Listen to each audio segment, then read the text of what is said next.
Welcome to the Your Audio Solutions Podcast, episode 21. Awesome to have you here, either if you're listening or watching on YouTube. It's a pleasure talking to you every week, and I hope you have found the last few weeks valuable and helpful. I have some cool interviews coming up that I'm excited to share with you.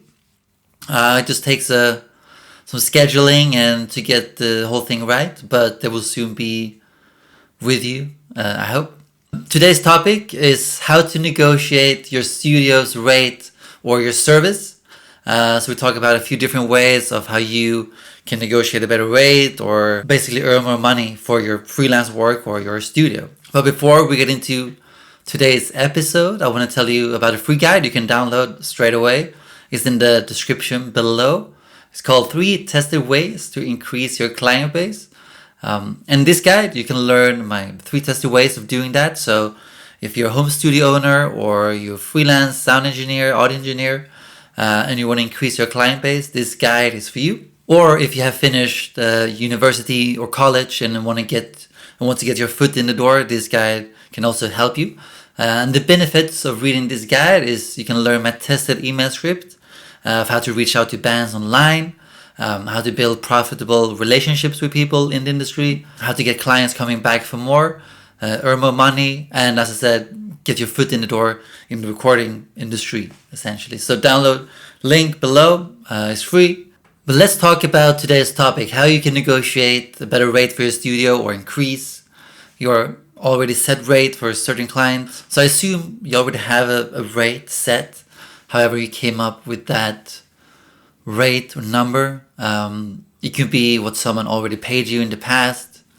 It can be rates you've heard other people having and you're basing your own rate on that. That's fine, I think. But let's talk about the first point, which, let's say you already have some clients that you want to raise your rate to them. So how do you do that? Well, there's a great technique or tactic, whatever you want to call it, by Ramit Sethi, something like that. I've used it and it works perfectly.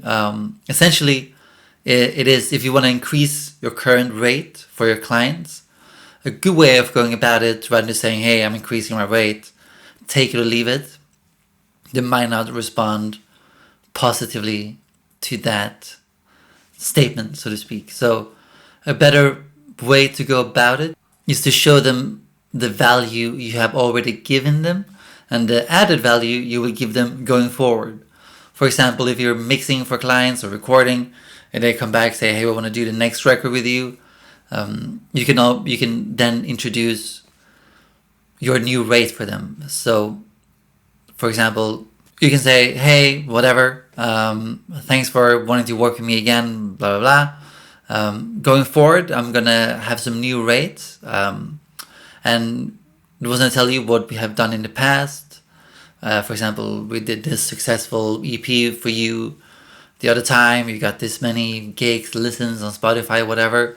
However, going forward, I'm going to increase my rate, and I'm also going to add some extra value, and that can be anything you come up with. For example, if you have a recording studio or you record bands in your home studio, you can say, going forward, my new rate will be this, but I will also be adding this. So rather than just record, it can be, I'm going to add mixing to my service, or I'm going to also master your songs now. So it can be whatever you can think about. Anything you can add to your service that would be of added value to your clients. For example, if you have a large space, you could be able to offer people to stay at your studio so they can only focus on recording and focus on their music and not having to go home, come back. That could be an extra value you can add for your new rate, for example.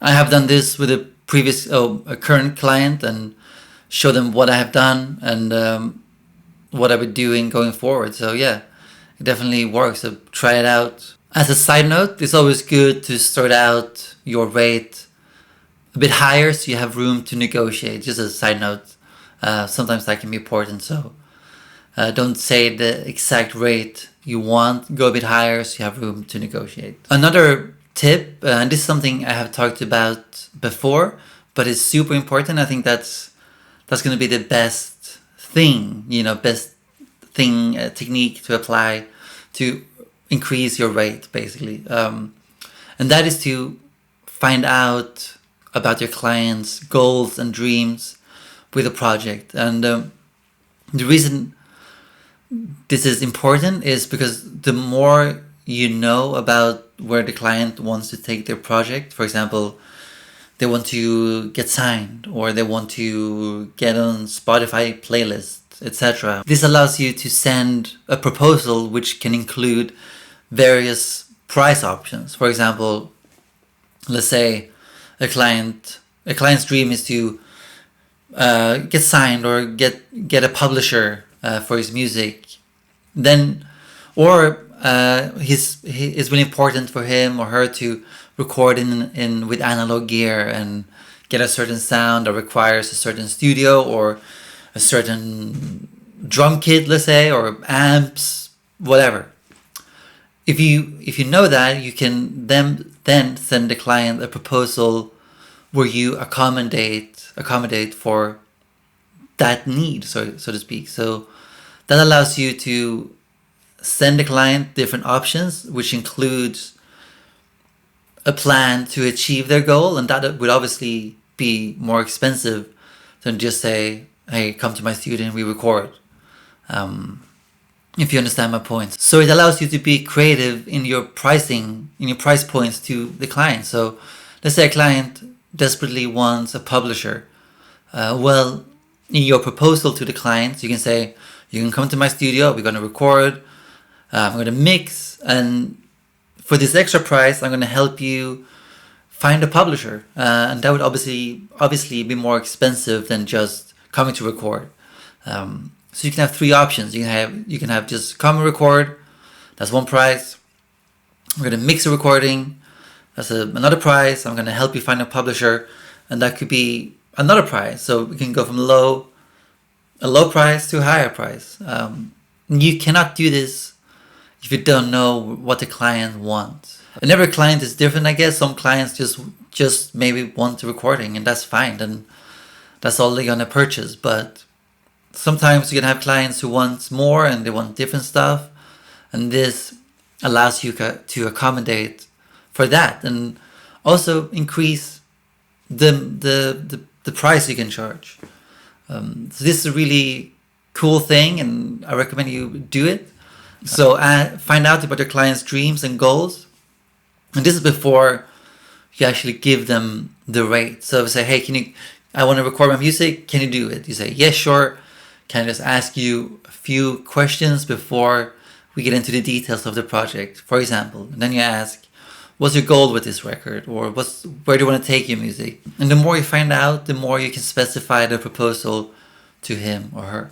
And this sort of ties in with the espresso, struggling to pronounce espresso for some reason.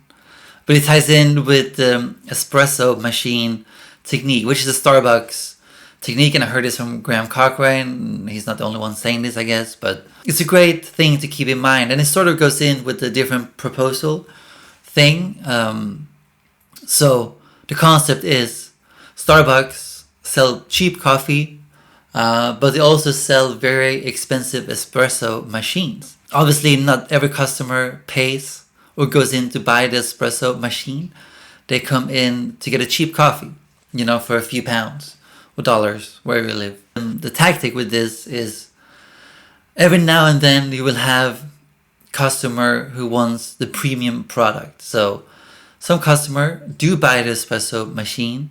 They're priced at a much higher price, obviously, and you can apply this technique to your own studio as well. So going back to what I said before, if you have a large space, you can provide lodging for your clients, or you can be creative and say you can have one premium package for a studio where the client gets everything they can dream of. That can be food, transport, room to stay, the complete treatment, so to speak. They're all inclusive. So you can be creative with this, and that's why it's fun. So take some time out and just think about what's your most basic offering you can offer and what's the most premium thing you can offer. And as I said, not every person is going to buy the most expensive offer you have, but some will do it. So that allows you to increase your rate and get more money for your service. Another tip that I got from Jeremiah Grabber, that he was on the podcast a few weeks ago. He's a manager for Vance Powell, Ryan Hewitt, all those legends we all love. And we're talking about how he negotiates rates for his clients. And one really good tip was when the budget is not big enough to pay his client's full fee. And you might encounter this too, where there is only this set amount of money and they can only afford to pay you this much. That's going to happen. And that happens to me, it happens to you, I guess. So a good thing that he did is, if there is money coming in the future from shows or record sales, which is non-existent, but as an example, any money the band or artist will make in the future, you can negotiate. So when they make that money, they're going to pay the rest of your fee. So this is a really great tip if the budget is really small, but the band will start make money from shows or merch, whatever, then they will have to pay the remaining amount of your fee. So that's a really good tip if the client doesn't have enough money to pay you straight away. So you can always find ways to get paid and increase your pay. You just have to be creative and think about it a bit. So don't start talking about price straight away, and even if they don't have enough money at the beginning, see if they're going to have an income in the future. And then an important part of this whole concept or talking about money with clients is to get it in writing so there's no confusion in the end. Make a small contract, say what's included in the contract, what is not included, if there's going to be a monthly payment to you or there's going to be a payment in the future when they have made more money. Put it all in writing so there's no confusion, and it's also to protect yourself from anything that can happen. Maybe the band says, we didn't agree with this. Then if you have it in writing, you can prove what was being said, and if necessary, take it to court, but hopefully not. But if you do, you have it in writing. And sometimes, to be honest, it doesn't work out because sometimes there isn't money to pay you. And I've had this happen not too long ago. I was going for a higher rate, but unfortunately it didn't happen. And sometimes you just have to say no and be prepared to walk away. If it's less than what your rate is, and if there's no plan to pay you in the future, etc., then you just have to walk away sometimes. That's unfortunately the reality of it. I hope this was valuable to you and that you learned something and that you can take stuff away. So just to recap quick, so you had if you want to increase your rate for existing clients, tell them what you have already done for them, the added value you will be adding going forward, and that justifies your new rate. Start high so you have room to negotiate. The importance of finding out the value you bring into a project and how that allows you to send proposals with different price points from low to high, etc. The espresso machine tactic, so have a premium offer that a few clients will buy. If there's no budget, then negotiate for the band or artist to pay you monthly maybe, or when they have recuperated some money from shows or merch, and put it in writing. That's important. And that's it for today, guys. Please subscribe, leave a comment, a rating if you are listening on the podcast.